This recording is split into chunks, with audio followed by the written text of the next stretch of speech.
Assalamu alaikum. Dans ma précédente vidéo, on avait démasqué un membre du collectif Al-Hanifiyya dans sa volonté de tricher et de falsifier le sens des versets de la Bible au sujet de l'universalité de l'évangile de Jésus le Christ. Non content d'avoir été dévoilé, l'homme a tenté un rattrapage et s'est empressé de produire une réponse qui, non seulement ne touche pas au point clé qu'on avait soulevé, mais qui l'enfonce davantage. C'est ce que nous allons voir dans cette nouvelle vidéo.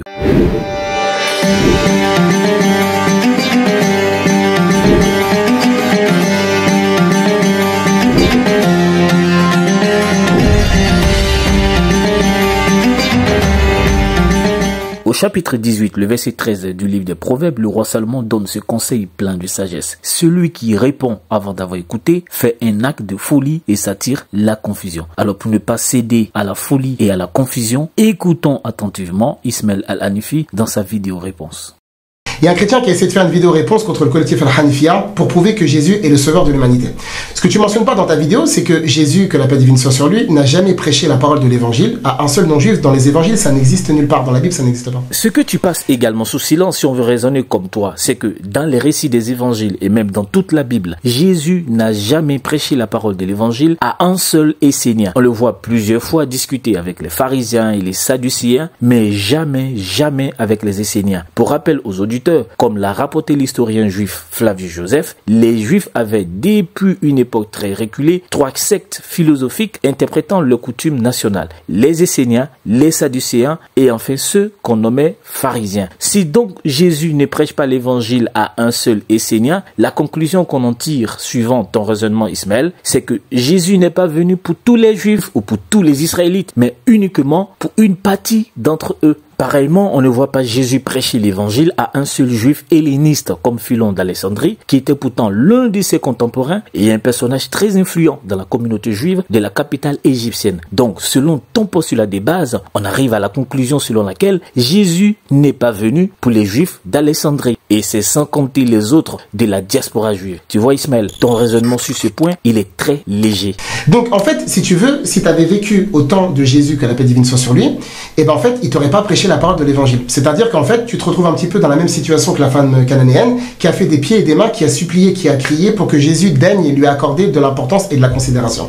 Dans le texte de Marc, chapitre numéro 7, et également dans le texte de Matthieu, chapitre numéro 15. Dans le texte de Marc, le chapitre 7, que tu cites justement au verset 27, voici ce que Jésus répond à la femme cananéenne qui réclame la guérison de sa fille possédée par un démon. Laisse d'abord les enfants se rassasier, car ce n'est pas bien de prendre le pain des enfants pour le jeter aux petits chiens. Alors, sur ce point de petits chiens, on va y revenir dans la suite de cette vidéo. Mais regarde, Jésus dit, laisse d'abord. Ce d'abord-là, ça te rappelle quelque chose, Ismaël, dans la précédente vidéo. Si on va dans ton sens, en adoptant l'hypothèse qui veut que les enfants ici se réfèrent aux Israélites et que les petits chiens, ce sont les païens, les non-juifs, même en allant dans ce sens, on aboutit à la conclusion que Jésus met l'accent sur la priorité des Israélites dans la dispensation du salut. C'est par eux d'abord que débute la bénédiction de toutes les familles et nations de la terre, comme Dieu l'avait promis à Abraham et comme Pierre l'a repris en Actes le chapitre 3, les versets 6, un point que tu as occulté, camouflé, que tu as caché, parce que en fait, ça dérange. Et ça, je le redis, c'est même en allant dans ton sens. Maintenant, tu postules que si j'avais vécu au temps de Jésus, il ne m'aurait pas prêché la parole de l'évangile. Bah, tu te trompes. Il l'aurait même fait mieux. Pourquoi? Remarque que dans le texte, la femme cananéenne désigne Jésus comme étant fils de David, qui est un titre purement messianique. Si cette femme non juive n'avait jamais entendu l'évangile de toute sa vie,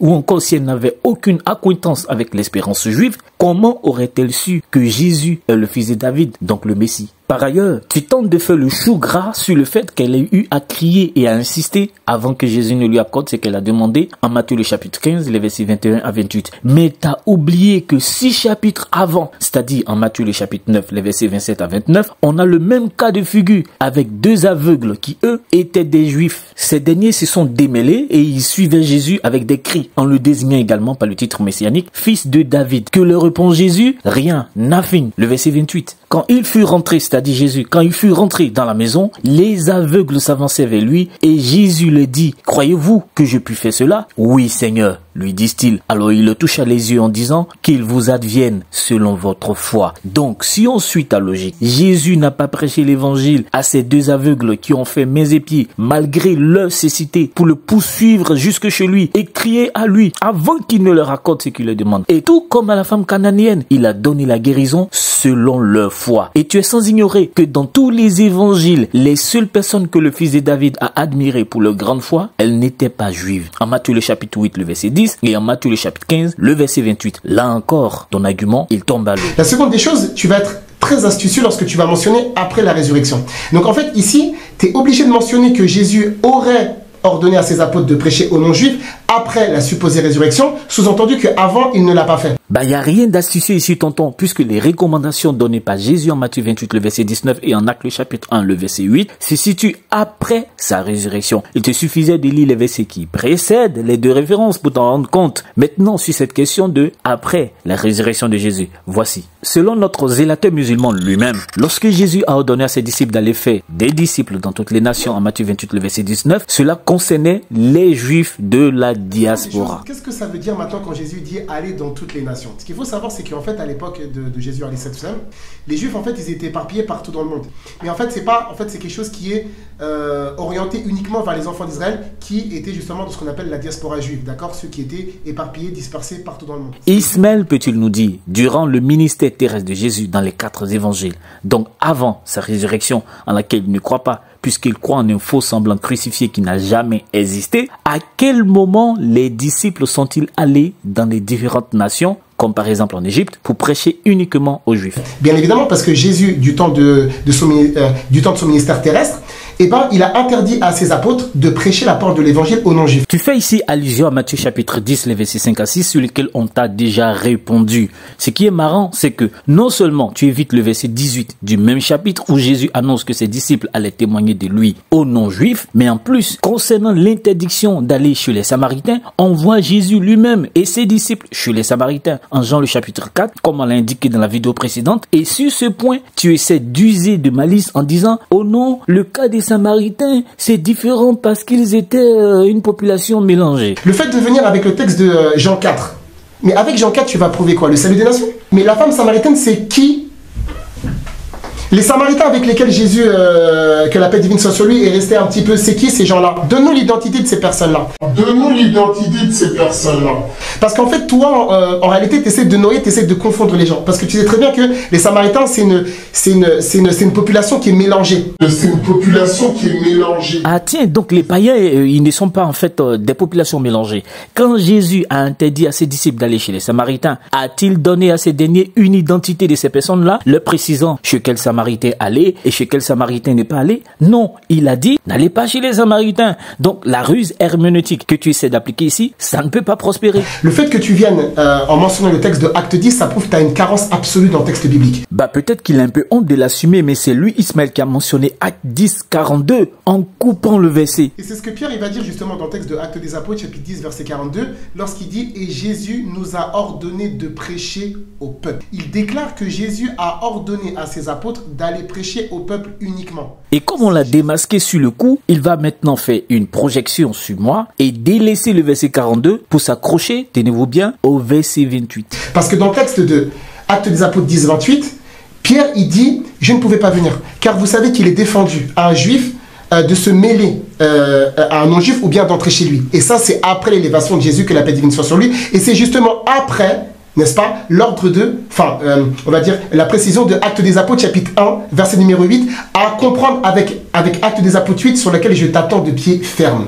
Le fait de mentionner que la parole de l'évangile va être prêchée progressivement, d'après ce que Jésus mentionne, dans le texte de Actes des Apôtres 1, 8, qui va avoir justement avec la descente de Pierre en Samarie, dans le texte de Actes 8, wait and see, on va y arriver. Parce qu'il n'y a aucun apôtre de Jésus qui a compris ça. Aucun disciple n'a compris ça. Tout d'abord, dans le texte de Actes chapitre 10, le verset 28 que tu cites, Pierre ne dit nulle part que Jésus lui a interdit de prêcher l'évangile à un non-juif. Ça n'existe pas. Le mot grec employé ici et qui est généralement traduit dans ce verset par « il est défendu » ou « il n'est pas permis » est aphémitos, qui n'apparaît que 2 fois dans tout le Nouveau Testament. Une fois ici, en Actes le chapitre 10, le verset 28, et une autre fois, de manière intéressante, toujours avec le même apôtre Pierre, en 1 Pierre le chapitre 4, le verset 3, où il met ce mot en rapport avec le culte des idoles chez les païens. Clairement donc, il n'est nullement question dans ce texte que tu revendiques de ne pas annoncer l'évangile aux non-juifs. Aucun apôtre n'a jamais affirmé cela, mais de ne pas s'allier à des païens qui, aux yeux des Juifs, étaient stigmatisés comme étant des adorateurs d'idoles, de ne pas se livrer aux excès du manger et du boire avec eux, comme Pierre le développe dans sa lettre. Rien à voir avec le fait de ne pas prêcher aux non-juifs. Ça n'existe pas ici, là. Jésus, que la paix divine soit sur lui, il a qualifié les non-juifs comme étant des chiens. Et ça, tu le sais pertinemment puisque tu as fait une vidéo réponse contre moi sur ce sujet-là. Tu essayes d'appliquer un euphémisme en disant que non, Jésus, il n'a pas dit chien, il a dit petit chien, c'est un diminutif dans le sens chiot. Et que ça a une forme, on va dire, ça peut prendre une teneur un petit peu familiale, affective. Mais dans un cadre familial, hein, donc ils sont par terre, donc il y a les juifs, etc., qui sont en train de manger, et puis les non-juifs, d'accord, qui sont les petits chiots, d'accord, c'est-à-dire que les petits chiens de famille, ils attendent simplement qu'il y ait des miettes qui tombent de la table. En réalité, tu acceptes que les non-juifs sont des chiens. Et tu acceptes que les non-juifs sont des chiens. Petit, d'accord, petit ou grand, en réalité, selon toi, ça change pas. C'est toujours la même condition, c'est des chiens. En réalité, selon toi, ça change pas. C'est toujours la même condition, c'est des chiens. Et Jésus a qualifié les non-juifs comme étant des chiens, et toi-même, tu l'acceptes. Et Jésus a qualifié les non-juifs comme étant des chiens, et toi-même, tu l'acceptes. Et tu considères que effectivement, en fait, et tous ce sont des chiots domestiques dans la maison qui attendent qu'il y ait des petites miettes qui tombent de la table. Alors, tout comme Jésus qui avait réservé le meilleur vin pour la fin de la cérémonie de mariage en Jean le chapitre 2, j'ai gardé cette section croustillante pour la fin, car elle confirme, et je m'en excuse, que soit Ismaël a des soucis d'audition, soit il a des problèmes de lecture, soit il n'est tout simplement pas honnête sous le coup. On venait de l'écouter. Il a prétendu à plusieurs reprises que Alexandre Salomon aurait accepté que les non-juifs sont des chiens, en référence à une vidéo qui remonte il y a quelques années. La vérité pourtant est que j'ai exactement dit le contraire. En réponse à un commentaire de la Bible, à noter que lui a brandi pour dire que les commentateurs chrétiens sont d'accord que les petits chiens sont les non-juifs. Écoutez attentivement. Les enfants sont les Israélites qui ont part à l'alliance divine. Les chiens, animaux impurs, représentent les païens. Donc les commentateurs chrétiens reconnaissent et avouent que selon l'évangile de Matthieu, Jésus a qualifié les non-juifs comme étant des petits chiens.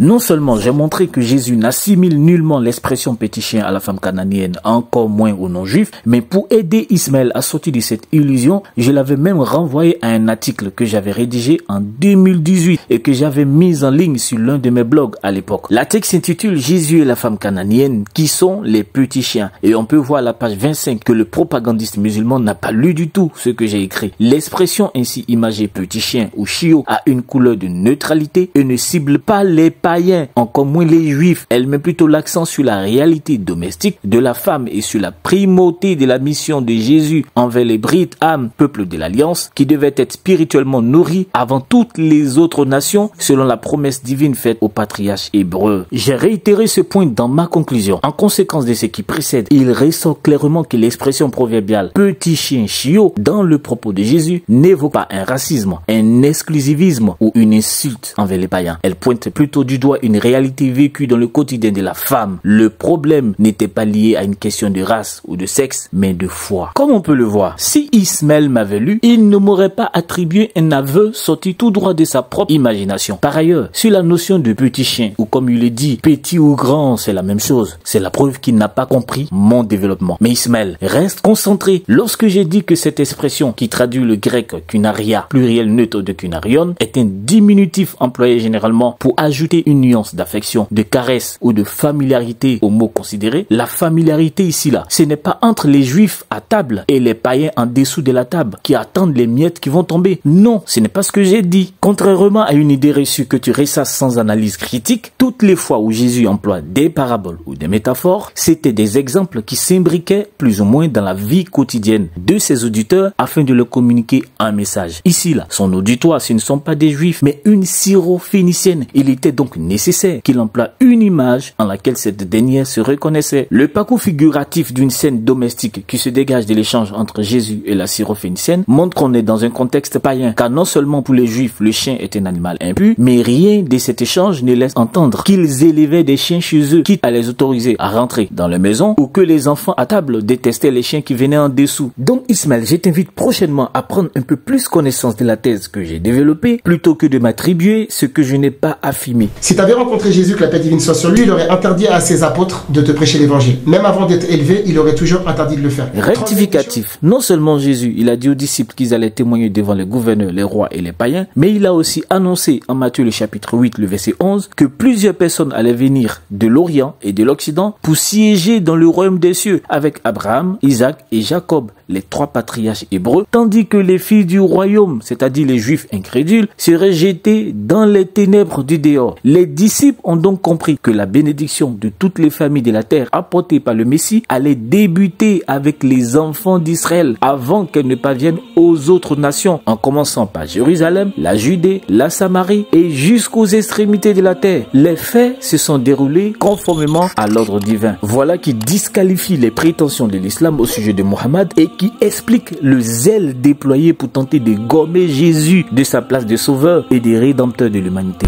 Barakallahu fikum. Assalamu alaikum.